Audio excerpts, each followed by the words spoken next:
Ooh, that looks tasty. Welcome folks, Today the Hungry Gamer is back with another mini review, and today we're talking about Sorcerer Endbringer from Wise Wizard Games. And I do have to say thank you to Wise Wizard for sending me this copy of the game to make this video. Also, thank you to Michael Kelly from One Stop Co-op Shop for allowing me to use his footage to make this video. A billion reasons why my footage just wasn't good enough, but whatever it is, you'll be able to see some footage of the co-op game being played up in the corner in a moment or two, probably starting right about now.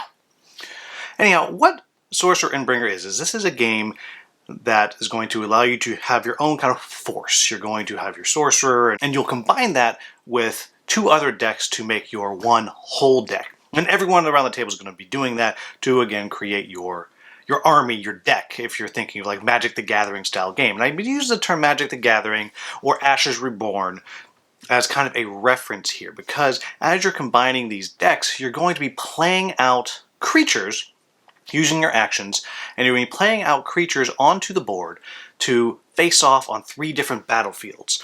And it's the same type of thing whether you're playing solo co-op, though for me, I'm reviewing the co-op version of this game, the Endbringer version. And you're going to put them out there, and you're going to be battling back and forth against this huge boss and all the minions that the boss is going to put out. And each boss is going to activate a little bit differently, and again, as you put those decks together, that's going to kind of change up what it is that you are facing.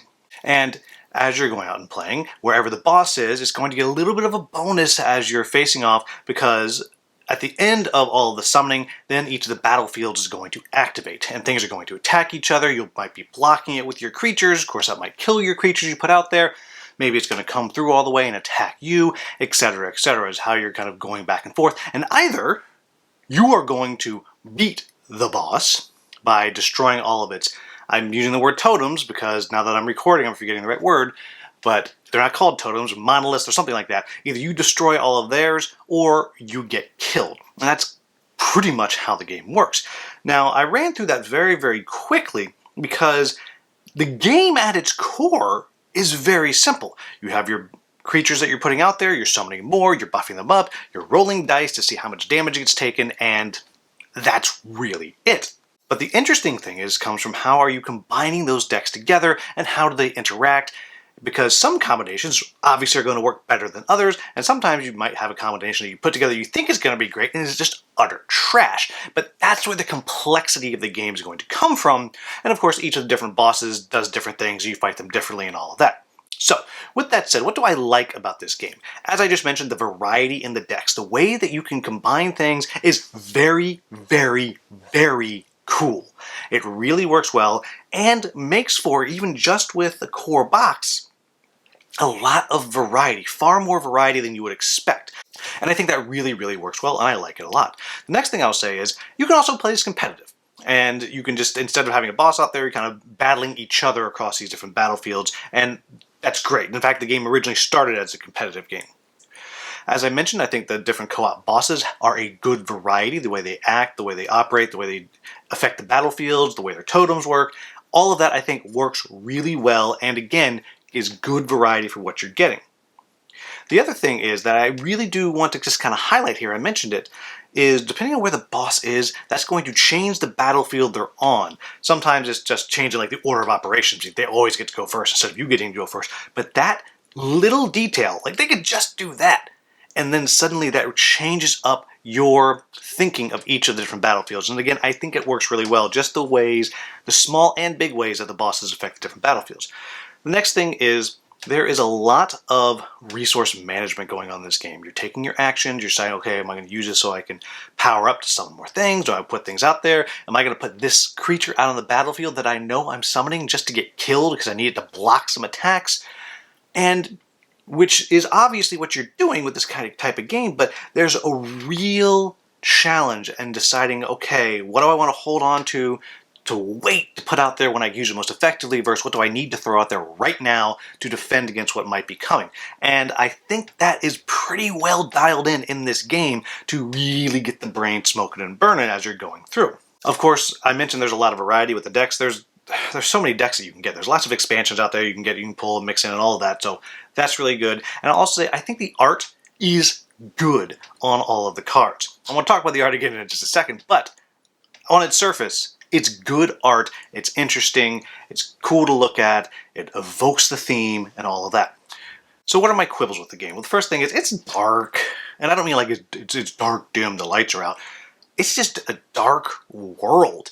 And as I said, the art is good, but like, it is dark. Like, you got to be like, okay, I'm here for the darkness, everybody. It almost reminds me like you're playing like Diablo kind of dark. Like, there ain't nothing good happening in this world. You're just trying to make it a little less bad. The next thing I'll say is, I feel like the co-op version or the solo version can be really swingy. There's sometimes when I played, I just blasted it, just crushed it. And then a couple of times I would set up the exact same scenario, did not even change my decks. Obviously sometimes I would change my decks and go from getting crushed to just destroying it. But it can be really swingy, the way the dice come out, and again it's a dice game, or at least it uses dice, so that's always a thing.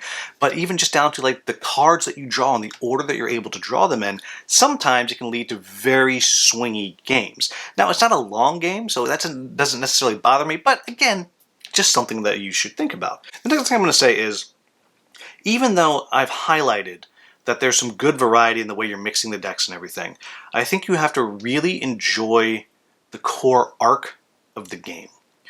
And what I mean by that is dealing with the battlefields, dealing with the managing your resources of your creatures you're sending out versus using your actions in the best way, and when are you drawing cards and all of those things. If you really enjoy that, because it's a little bit, well, resource management more so than just smash them up. If you really enjoy that, then you're really going to enjoy the variety that the different decks are going to bring you. But just that variety of decks is not going to make the game feel like it's a new experience every time. So the core arc is going to be the same, and that sounds silly because in general most games the core arc is the same. But this one, it gives you the illusion that's going to be a totally different game every time. It's not. The core game is going to be the same, and if you like that core game, then the world explodes into all these options that you have. So just something to kind of keep in mind, I think. And the last thing I'm going to say is, I think this game is at its best if you're going to play both co-op and competitive. I think if you're playing it just for the competitive, I think you're just missing a lot of what is there. And yeah, I'm just going to leave it at that. I think if you're interested in playing the competitive and the co-op, then you have a lot here, especially if you like that dark theme. So there you have it, folks. That is Sorcerer, Endbringer. I think this is a very clever game. I think it has a lot of cool variety with how you put the decks together. And I think if you are into that core gameplay idea, and you like the idea of kind of mixing and matching these decks together, and you're interested in both co-op and competitive play, then I think this is one that's really one that you should check out. So, there you have it, folks. As always, if you found this video useful, please like, subscribe, share, maybe become a channel member. As always, thank you so much for watching. Have a wonderful, wonderful day.